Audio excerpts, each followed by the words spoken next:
Shalom. Selamat pagi. Elvin, oke? Good, thank you. Coba saudara-saudara pejamkan mata dulu sama-sama ya.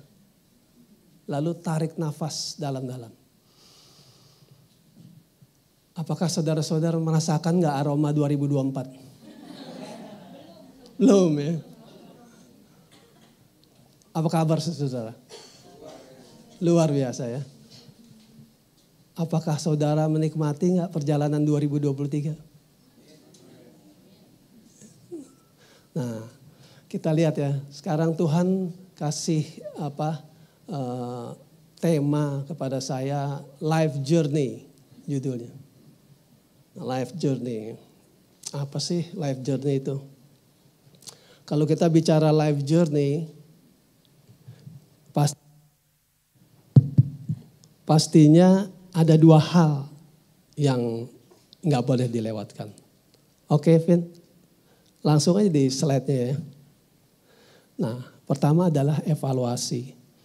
Kita mengevaluasi apa yang sudah kita lalui. Lalu berikutnya adalah persiapan. Nah, kita harus melakukan persiapan untuk masuk ke tahun 2024. Ya. Dua hal ini selalu dilakukan, baik secara pribadi atau perusahaan. Ya. Nah, kita poin evaluasi. Kita lihat poin evaluasi ya. Nah, kalau kita bicara poin evaluasi, kita lihat pencapaian apa ya di 2023 yang sudah kita dapat. Apakah ada pertambahan aset atau saldo rekening meningkat, ya kan? Menjaga stabilitas bisnis. Bagaimana proses jalannya bisnis kita selama 2023? Apakah lancar-lancar saja? Lalu apakah kita dapat promosi?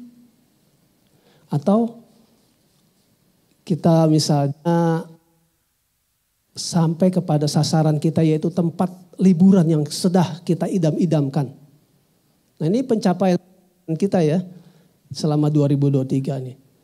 Atau kita mendapatkan barang yang kita idam-idamkan sudah sekian lama. Ada yang nangis. Oke, ya. Atau sebaliknya, berikut Vin.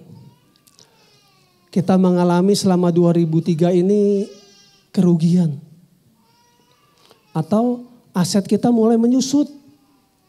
Bisnis kita turun drastis. Dan kita kondisi besar pasak daripada tiang. Nah, itu hal-hal yang memang terjadi dalam hidup kita. Lalu menyikapi dua kondisi seperti ini, apakah berikut, Vin, apakah kita masih bisa berkata bahwa aku ada sampai saat ini semuanya hanya karena kasih Tuhan? Mungkin kalau yang ada di poin 1, di kelompok 1 itu bisa menyatakan gitu ya dengan mudahnya. Kita dalam keadaan keberuntungan. Semua karena kasih Tuhan.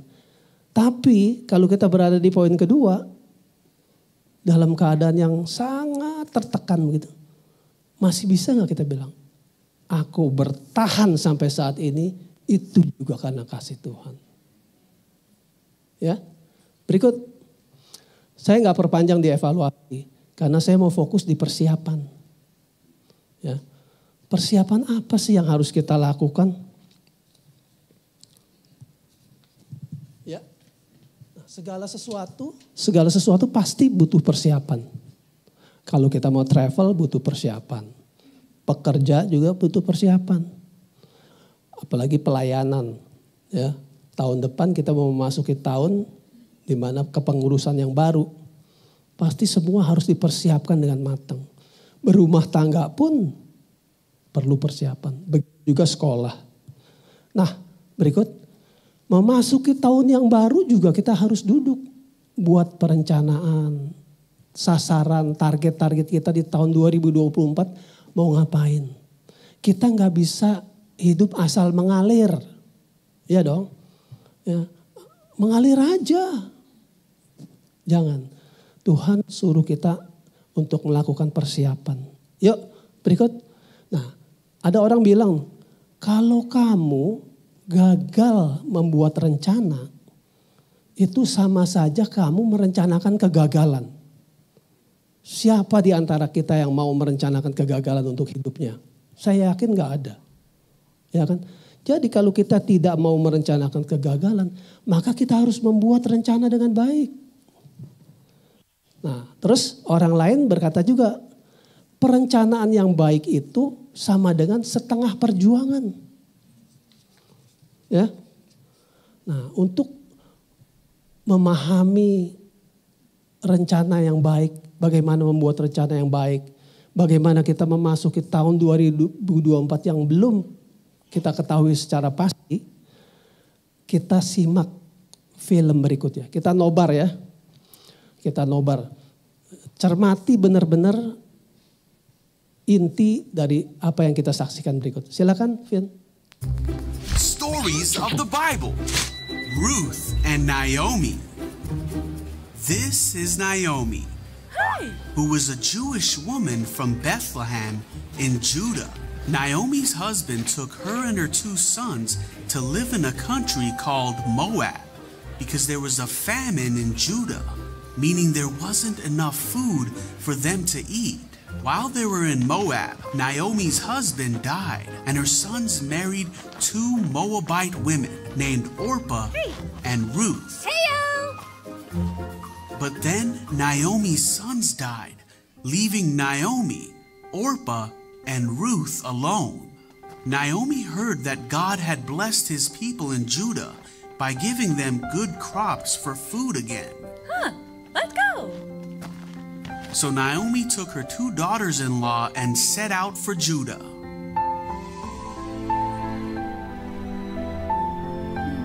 Wait. On the way, Naomi told her daughters-in-law to go back to their mothers' homes. They all cried, and then Ruth and Orpah told Naomi that they wanted to go with her to her people. But Naomi told them to go home and marry other men. They all cried again, and Orpah said goodbye. Ruth clung tightly to Naomi, though. Naomi told her that she should go like Orpah did. But Ruth said, "Don't ask me to leave you and turn back. Wherever you go, I will go. Wherever you live, I will live. Your people will be my people, and your God will be my God." When Naomi saw that Ruth was set on going with her, she said nothing more. So Ruth and Naomi went back to Judah. When the people in Bethlehem saw Naomi, they were excited. Hey, Naomi. But Naomi said, "Call me Mara, for the Almighty has made life very bitter for me." When Ruth and Naomi returned, it was harvest time in Bethlehem. Ruth went to gather grain in the field of a man named Boaz.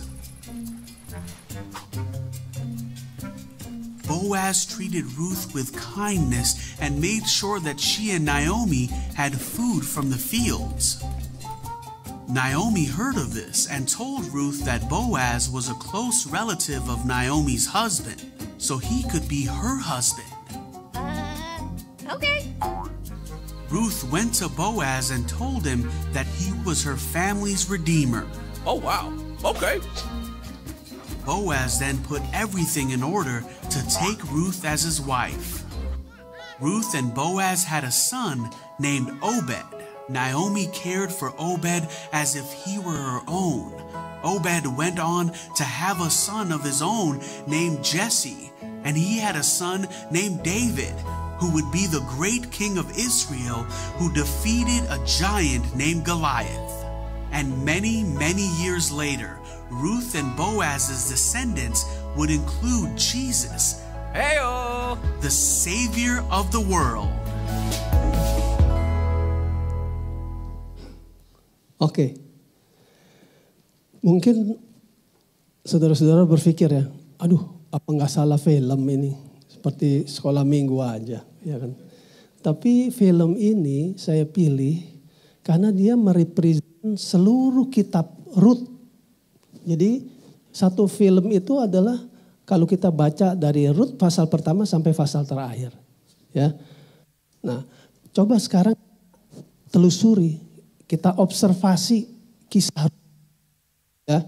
Nah, dalam hal mengobservasi satu peristiwa, kita harus based on fakta. Ya. Based on fakta dan logika, jangan pakai perasaan. Oke? Nah, berikut Vin. Kita lihat kejadiannya. Ini TKP-nya ada enggak? Ya, ada Bethlehem, dia tadi dikatakan dari Bethlehem berangkat ke Moab. Kalau kita lihat saya nggak punya pointer saya.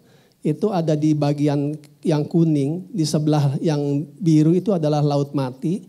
Ya, di sebelah kuning agak ke atas dikit itu Bethlehem kotanya. Ya, kalau saudara bisa baca ya, itu Bethlehem. Nah, kalau dia mau pergi ke Moab, dia harus naik dulu, muterin itu, turun baru sampai di Ruben turun baru sampai ke daerah Moab. Jadi cukup jauh, ya perhatikan. Atau dia bisa berputar langsung ke selatan, turun ya ke Juda, itu Juda ya. Lalu turun lagi, terus sampai lewatin Edom, baru dia sampai ke Moab. Nah, di sini logika kita mesti bermain. Kira-kira dia lewat mana? Keluarga Elimelek, ya, Elimelek, Naomi, Mahlon dan Kilion berangkat. Cara logika dia akan naik ke atas, lalu lewat Ruben. Kenapa? Kenapa ya? Kenapa? Sebab kalau kita perhatikan benar-benar itu daerah yang dilewatin adalah daerah-daerah Israel semua itu. Tapi kalau dia turun maka dia harus lewatin daerah Edom. Daerah Edom waktu itu dengan Israel nggak cocok. Makanya akan terlalu berisiko. Apalagi dalam keadaan di mana ada bencana kelaparan yang dihadapin. Oke, anggap aja dia lewat ke atas ya. Kira-kira lalu dia sampai di. Pertanyaan berikutnya. Kenapa Moab yang dipilih? Kenapa begitu jauh sampai dia muter Laut Mati, mengelilingi Laut Mati dan masuknya ke Moab? Enggak cari yang dekat-dekatan aja, di situ ada Yerusalem. Jarak Bethlehem ke Yerusalem tuh enggak terlalu jauh. Mungkin 1-2 jam perjalanan. Sampai dia mesti masuk. Ternyata kalau kita perhatikan, ini ada keterangannya tuh di sebelah kanan. Dikatakan bahwa Moab itu adalah dataran tinggi, pegunungan. Lalu di pegunungan itu dia langsung melihat ke Laut Mati. Jadi view-nya bagus banget. Ya. Nah, ditulis juga di Alkitab di Yehezkiel 25 ayat 9 disebutkan bahwa kota-kota paling indah di dataran tinggi Moab adalah Bet Yesimot sebelah utara, Baal-meon sebelah timur dan seterusnya. Jadi kenapa pilihan itu ada pada Moab? Moab relatif aman. Kenapa saya bisa katakan gitu? Kalau saudara baca kitab Hakim-Hakim, itu rajanya Moab yang namanya Eglon itu sudah dikalahkan oleh orang Israel. Jadi praktis mereka lebih aman ya berada di Moab. Nah, jadi perpindahan mereka dari Bethlehem ke Moab akan kita gali secara lebih mendalam pada poin berikut. Yuk.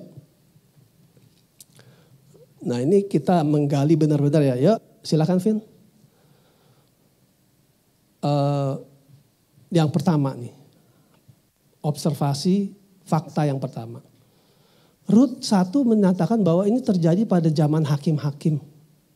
Ya, terjadi pada zaman hakim-hakim. Kita lihat dulu, TKP-nya sudah ada. Ada Bethlehem, ada Moab. Terjadinya pada zaman hakim-hakim. Zaman hakim-hakim pun ada. Di Alkitab dijelaskan ya. Zaman hakim-hakim termasuk Simpson, Gideon itu adalah para hakim-hakim. Dan hakim terakhir adalah Samuel. Ya. Nah, terus ada apa pada zaman hakim-hakim? Dikatakan ada kelaparan, itu pasal 1 ayat 1. Lalu keluarga Elimelek dan Ruth Mahlon berangkat dari Bethlehem ke Moab. Tadi saya kata, ngapain dia ke sana jauh-jauh? Tapi ternyata tuh secara geografis itu view-nya jauh lebih bagus. Apalagi kalau dia pergi ke daerah-daerah Israel juga lagi kelaparan. Jadi nggak menyelesaikan masalah. Nah, berikutnya yang perlu kita cermati adalah ada kata-kata yang dikatakan bahwa terjadi pada zaman hakim-hakim. Apa sih maksudnya spesial ditulis seperti itu terjadi pada zaman hakim? Kita lihat ke Hakim-Hakim 21 ayat 25. Coba kita tampilkan ayat Hakim-Hakim 21 ayat 25. Hakim-Hakim 21 ayat 25. Ada yang dapat? Nah, pada zaman itu tidak ada raja di antara orang Israel. Setiap orang berbuat apa yang benar menurut pandangannya sendiri. Perhatikan, ini bahaya nggak? Bahaya. Dalam kondisi kelaparan, ya kan? Itu terjadi setiap orang berbuat menurut apa yang diinginkannya sendiri. Nah itu sangat berisiko. Nah oke, kembali ke presentasinya. Terjadi kelaparan. Makanya Elimelek langsung ambil ancang-ancang. Ayo kita berangkat. Kemana tujuannya? Ke Moab. Moab kenapa dipilih? Tadi view-nya bagus, ada gunung, ada laut. Paling nggak di sana kita bisa buka warung kopi kayak, ya kan? Atau warung Indomie. Dari pegunungan kan enak kan ngelihat laut kan. Nah hal-hal seperti ini nih, make sense.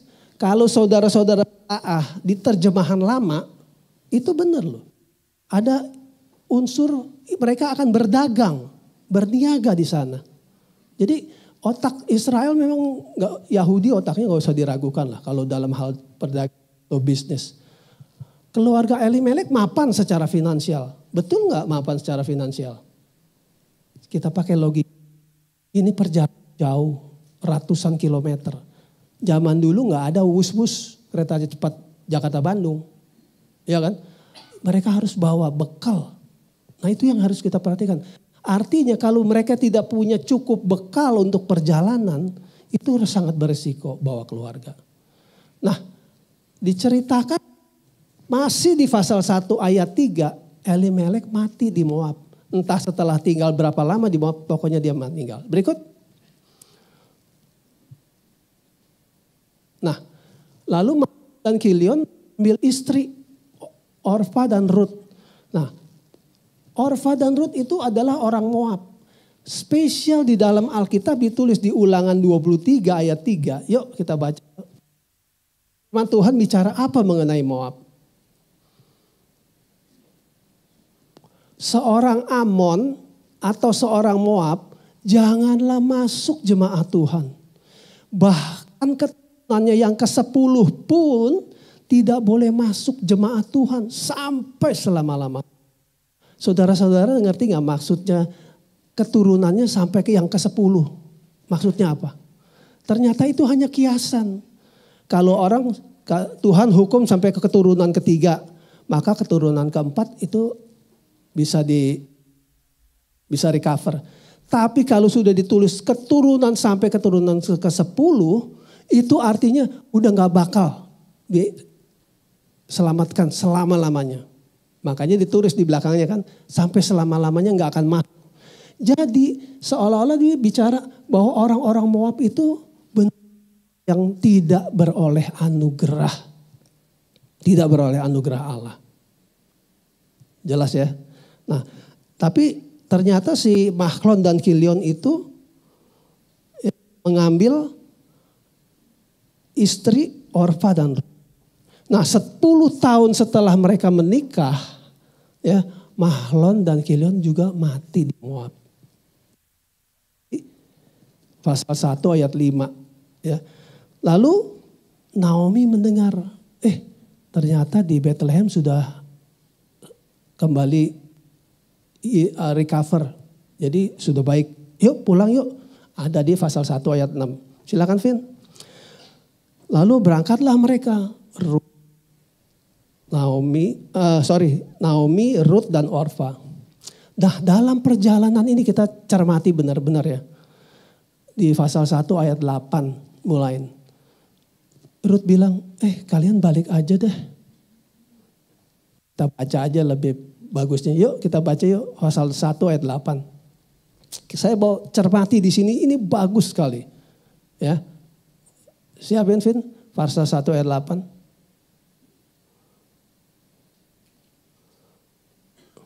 Ketahuilah aku telah menyerahkan negeri. Bukan Ulangan, Ruth pasal 1 ayat 8. Berkatalah Naomi kepada kedua menantunya itu, pulanglah masing-masing ke rumah ibu. Tuhan kiranya menunjukkan kasih-Nya kepadamu, seperti yang kamu tunjukkan kepada orang-orang yang telah mati dan kepadaku. Jadi disuruh pulang. Berikut 9. Kiranya atas karunia Tuhan kamu mendapat tempat perlindungan masing-masing di rumah suaminya, lalu diciumnya lah mereka. Tapi mereka menangis dengan suara keras. Berikut 10. Dan berkata kepadanya, tidak, kami ikut dengan engkau pulang ke bangsamu. Berikut 11. Tetapi Naomi berkata, pulanglah anak-anakku. Mengapakah kamu turut dengan aku? Bukankah tidak akan ada lagi anak laki-laki yang kulahirkan untuk dijadikan suamimu nanti? Berikut 12. Pulanglah anak-anakku, pergilah sebab aku sudah terlalu tua. Ingat nih, catat di sini. Naomi sudah terlalu tua. Aku untuk bersuami. Seandainya pikirku ada harapan bagiku dan sekalipun malam ini aku bersuami, bahkan sekalipun aku masih melahirkan anak laki-laki. Berikut 13. Masakan kamu mau nunggu sampai mereka dewasa? Masakan karena itu kamu harus menahan diri dan tidak bersuami? Janganlah kiranya demikian anak-anakku. Bukankah jauh lebih pahit yang aku alami daripada kamu? Sebab tangan Tuhan teracung terhadap aku. Lihat gak? Lanjut.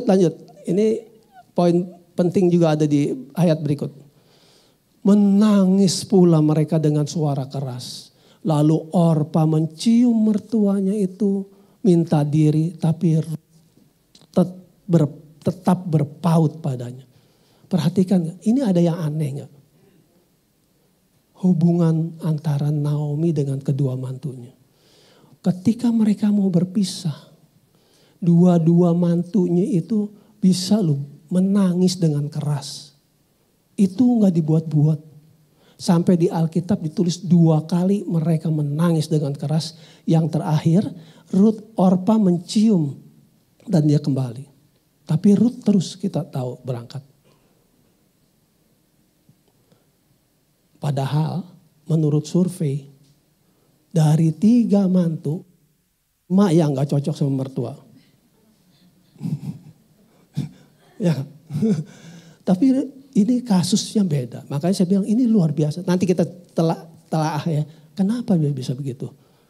Ya. Nah, sekarang singkat cerita mereka sampailah di ini. Lihat gak? Waktu mereka sampai di Bethlehem, kita lihat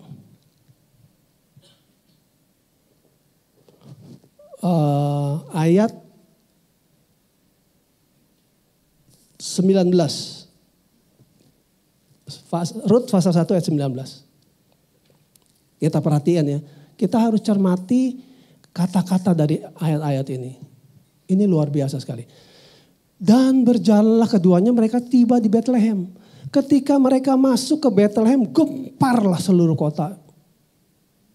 Karena mereka dan perempuan-perempuan berkata, Naomi kah itu? Ayat berikutnya 20. Naomi kah itu?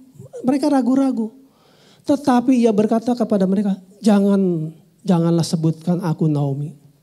Sebutkanlah aku Mara. Sebab yang Maha Kuasa telah melakukan banyak yang pahit kepadaku. Lihat, perhatikan kata-kata Naomi ya. Jadi Naomi menyatakan dirinya marah karena dia terlalu banyak mengalami kepahitan. Pertanyaannya, kenapa ya orang di Bethlehem ngelihat Naomi ragu-ragu? Hah? Karena telah terjadi perubahan drastis dalam penampilan Naomi. Perhatikan nih. Kalau orang yang baru married itu segar. Ya, cantik, cowoknya ganteng. Tapi setelah sekian lama, kalau dia bertahan dalam kondisi yang prima seperti itu, seperti waktu dia kawin, itu artinya perkawinannya bagus. Tapi kalau yang satu nampaknya kurus, itu there must be something wrong. Ya kan? Makan hati. Nah, ini kita pakai logika aja, ya kan, yang make sense. Ya. Yuk, sekarang kita lihat nih, kita perhatikan, kita cermati dari tokoh-tokoh yang terlibat dalam kisah ini. Tampilkan tabelnya, Vin. Kita cermati dari arti kata namanya. Kita tahu Bethlehem itu rumah di lumbung beras, ya kan? Jadi kalau terjadi kelaparan di Israel, bahkan di Bethlehem yang adalah lumbung, dia nggak usah cari ke kota-kota lain di Israel, langsung aja berangkat ke Moab, bukalah warung kopi, ya kan? Lalu Elimelek, artinya Elimelek apa? Allah adalah raja, Allah adalah kebanggaan. Betul enggak? Itu artinya. Luar biasa enggak arti nama itu? Luar biasa. Naomi manis, penuh sukacita. Happy always, dimanapun berada. Ya kan? Mara itu pahit artinya. Yang unik nama anaknya nih. Nama bapaknya Allah adalah raja. Nama ibunya manis, penuh sukacita. Kenapa nama anaknya Mahlon itu sakit, or lemah. Aneh kan? Benar-benar bukan ngarang-ngarang ini. Mahlon itu artinya apa? Sakit. Lalu Kilion artinya apa? Yang menghancurkan, yang mengakhiri. Jadi negatif semuanya namanya. Ada dua nama anak-anak Tuhan. Yang tadinya Tuhan adalah raja. Yang ini satu penuh sukacita. Menikah, ngawinin, punya anak, dikasih nama sakit-sakitan.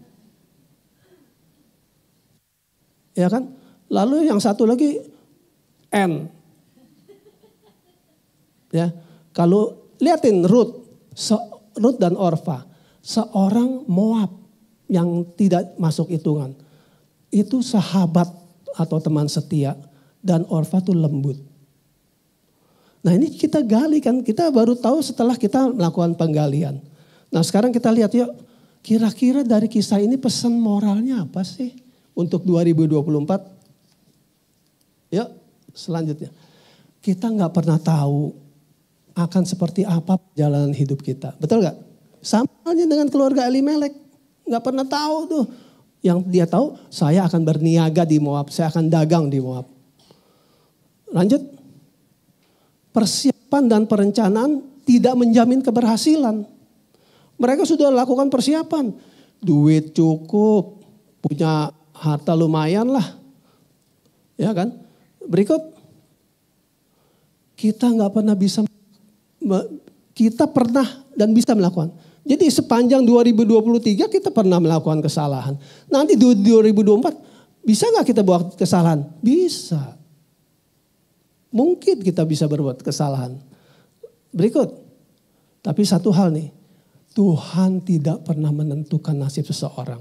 Jadi kalau kita jatuh dalam kesalahan, kita nggak usah, aduh gimana ya, kayaknya udah kagak ada masa depan lagi.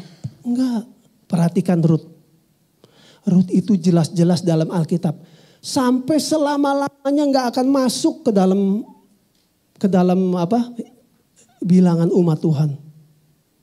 Tapi ternyata lihat, Ruth itu jadi oma buyutnya Daud. Silsilahnya sampai kepada Tuhan Yesus. Ya, kembali lagi Vin. Nah, nasib kita tidak ditentukan oleh kesalahan yang kita perbuat. Tapi oleh keputusan kita. Contoh Naomi. Naomi selama dia masih menjadi istri dari Elimelek, dia taat. Elimelek mau pergi ke Moab, dia ikut. Tapi setelah Naomi tua, lalu Elimelek sudah meninggal, dia dengar di Bethlehem sudah oke keadaan, dia kembali loh. Padahal dia sebagai seorang perempuan tua loh. Risiko nggak dalam perjalanan? Risiko. Tapi nggak, saya harus kembali. Itu keputusan yang luar biasa yang diambil seorang Naomi, seorang perempuan yang sudah tua. Oke, nah berikut. Kita mau kembali kepada Tuhan Yesus, dia akan sanggup merubah hidup kita. Ya. Nah dari sini kita, kan yang tadi saya mau katakan, ada hal yang luar biasa dalam diri Naomi. Kita pelajari benar-benar Naomi ini. Pertama, Naomi bilang apa? Dia banyak mengalami kepahitan. Sampai berpengaruh pada penampilan luar. Orang-orang lihat kan, kok kayak ini Naomi bukannya? Ragu-ragu, kenapa? Karena terjadi perubahan yang luar biasa dalam diri Naomi. Ada kerutan barangkali dan sebagainya. Tapi dalam hal dia menghadapi segala macam kepahitan, dia tetap bisa loh membina hubungan yang baik dengan para menantunya yang 2 orang itu. Itu luar biasa, nggak gampang, sangat tidak gampang. Sampai mantunya itu begitu melekat kepada dia. Dua-duanya. Pertanyaannya, kita tahu bahwa Orfa dan Rut itu orang baik, itu udah jelas. Jadi kalau mereka mau pulang kembali ke Moab, itu sangat diterima oleh keluarganya. Karena memang mereka pribadi yang menyenangkan. Tapi dari sini bahwa Tuhan memilih, ya, di sedikit Tuhan menentukan Naomi berada, ya, orang yang penuh sukacita berada pada mantu-mantu yang memang juga seorang yang luar biasa, sahabat yang sejati. Ya, kita perhatikan, jadi kita nggak heran kalau Naomi sama Ruth bisa begitu klik berjalan. Kita perhatikan apa yang statement katakan, ketahuilah bahwa tanahmu adalah tanahku, bangsamu adalah bangsaku, Allahmu adalah Allahku. Itu Ruth katakan, padahal dia sendiri adalah orang Moab dan dia nggak mengerti seperti apa sih ibadah di Israel itu. Seperti apa sih Tuhan Israel? Tapi dia mengambil keputusan yang luar biasa. Dia menerima Tuhan. Itu Ruth. Akhirnya kita tahu mereka kembali. Dan sampai di sana. Setelah singkat cerita dia ketemu dengan Boas dan dia kawin. Dan dia punya keturunan. Dan salah satu keturunannya adalah Raja Daud. Dan dari Raja Daud juga itu menurunkan Tuhan Yesus. Ya, dari sini kita lihat. Kenapa Tuhan di antara 4 orang dari keluarga Elimelek itu Tuhan sengaja pilih Naomi? Apa enggak Elimelek? Laki kepala keluarga lebih kuat mestinya. Atau anak generasi muda yang meneruskan. Tapi yang dipilih malah Naomi. Lihat sikapnya. Semua bicara mengenai sikap. Bagaimana Naomi sesuai namanya adalah membawa sukacita, penuh sukacita. Maka dialah satu-satunya pribadi yang bisa bertahan di tengah kepahitan. Ya. Nah itulah mungkin ini adalah pelajaran-pelajaran fakta-fakta yang saya terangkan. Nah masuki tahun depan dengan ketidakpastian. Ya, ini udah time up. Sebentar lagi, saya minta waktu. Prediksi tahun mendatang adalah satu. Setiap kali, setiap tahun itu selalu saya kalau baca tuh istilahnya annus horribilis. Saudara tahu gak istilah annus horribilis? Nah, terowongan yang berbau busuk. Jadi seolah-olah kita masuki tahun yang baru itu masuk ke daerah yang berbau busuk. Atau horrible tunnel, suatu lorong yang menakutkan. Iya kenapa? Coba aja ada COVID versi baru.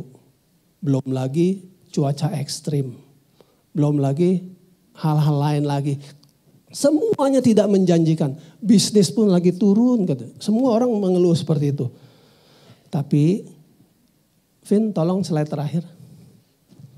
Kita baca 12 ayat 11. Dalam segala keterbatasan. Ya, dalam segala keterhimpitan, janganlah hendaknya kerajinanmu kendor. Biarlah rohmu menyala-nyala dan layanilah Tuhan. Berikut. Bersukacitalah dalam pengharapan, sabarlah dalam kesesakan, dan bertekunlah dalam doa. Selanjut. Bantulah dalam kekurangan orang-orang kudus, dan usahakanlah dirimu selalu memberi tumpangan. Maksudnya apa di sini? Jadi kalau kita menghadapi segala ketidakpastian di 2024, yang Tuhan minta apa? Jangan kerajinanmu kendor. Seperti halnya Ruth, pribadi yang rajin. Naomi, pribadi yang penuh sukacita. Iya kan? Pribadi yang penuh sukacita. Dan selalu bersukacita dalam pengharapan, bersabar dalam kesesakan, dan bertekun dalam doa. Jadi dalam kesesakan itu dia tidak mengeluarkan energi yang negatif kepada lingkungan. Sehingga apa? Seperti halnya cerita Naomi. Lingkungan itu benar-benar mengasihi dia. Oke? Saya kira itu pesan Tuhan yang bisa kita terima bersama-sama untuk memasuki 2024. Ya. Jangan kerajinanmu kendor, bersukacita senantiasa, sabar dalam kesesakan, bertekun dalam doa. Dan jangan sungkan untuk memberikan bantuan kepada orang-orang kudus. Orang-orang kudus itu siapa? Pembina rohani tentunya yang ada di gereja ini. Oke? Amin. Yuk kita nyanyi satu lagu. Kita nyanyi Jangan Kamu Khawatir. Jangan kamu khawatir. Tahu ya lagunya? Haleluya.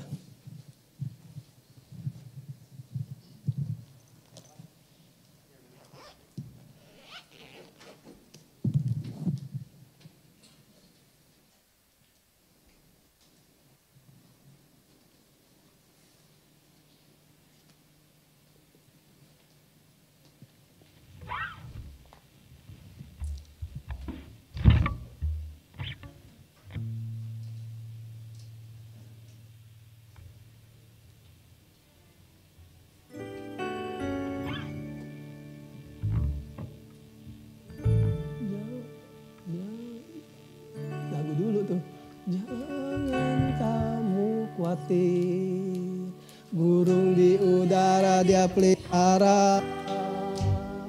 Jangan kamu khawatir, mas, bunga di padang dia hiasi. Jangan kamu khawatir, apa yang kau makan minum pakai. Jangan kamu khawatir, Bapa di sorga memelihara. Lagi.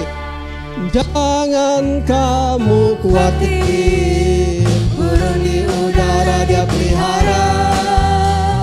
Jangan kamu khawatir, bunga di padang dia hiasi. Jangan kamu khawatir, apa yang kau makan minum pakai. Jangan kamu khawatir, Bapa di surga. Aku tidak khawatir. Aku tidak khawatir, burung di udara dia pelihara. Aku tidak khawatir. Tidak khawatir, bunga di padang dia hiasi. Aku tidak khawatir, apa yang ku makan minum pakai. Aku tidak khawatir, Bapa di surga memelihara. Saya undang saudara-saudara berdiri, kita mau berdoa. Tuhan Yesus, terima kasih untuk pagi hari ini, untuk pesan firman Tuhan yang Tuhan sudah sampaikan kepada kami, agar kami tidak khawatir, selalu bersukacita, dan selalu rajin, tidak kendor dalam pelayanan kepada Tuhan, dalam pekerjaan kami. Dimanapun kami berada, kami senantiasa menebarkan sukacita bagi sekeliling kami. Meskipun kami mengalami kepahitan, mengalami hal-hal yang di luar dugaan kami. Tapi satu hal, kami tetap tampil dalam pribadi yang penuh membawa sukacita dimanapun kami berada. Ingatkan kami akan firman Tuhan ini ya Tuhan. Agar firman ini benar-benar tertanam dalam hati dan pikiran kami. Ini yang menjadi doa dan harapan kami. Kami masuki 2024 dengan pimpinan dari Tuhan. Dengan optimis, dengan penuh keyakinan dan penuh harap hanya kepada Tuhan Yesus. Dalam nama Tuhan Yesus kami berdoa. Amin.